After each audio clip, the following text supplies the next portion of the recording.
Comment apprendre à lire l'arabe en moins d'une semaine? Si tu es débutant et que tu n'y connais absolument rien à l'arabe, alors cette vidéo est faite pour toi, car je vais te donner un programme pour réussir à déchiffrer la langue arabe en 5 jours.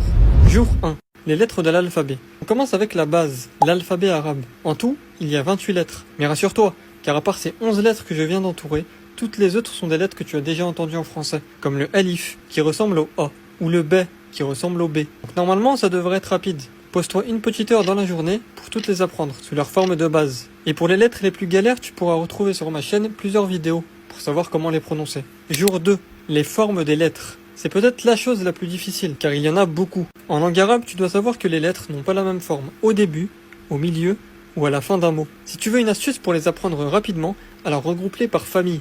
Par exemple, tu remarques que pour le B, le T et le C, leur forme est exactement la même, mais on a juste rajouté un point à chaque fois. Pareil pour le Jim, le H et le Kha, où cette fois-ci on a déplacé le point. Il y en a même qui gardent leur forme peu importe l'endroit, comme pour le Waouh. Ce sont ceux qui sont avec des étoiles ici, donc c'est assez pratique. Jour 3.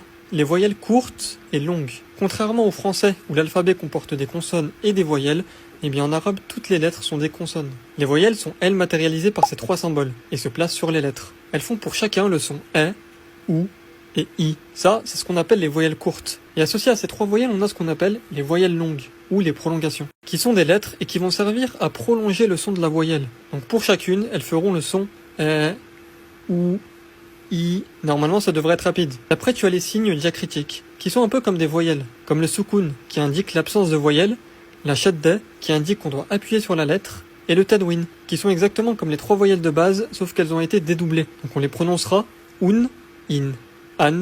Au final, tu as tout ça à apprendre durant ce jour. Jour 4, les lettres lunaires et solaires. Cette règle est très importante car elle te permet de ne pas faire d'erreur lors de la prononciation d'un mot. L'alphabet arabe se décompose en 2 parties. D'un côté les lettres solaires et de l'autre les lunaires. Et pour connaître la différence entre les deux, je t'invite durant cette journée à regarder ma vidéo sur le sujet. Tu vas voir, c'est pas compliqué. Jour 5, lecture de mots simples.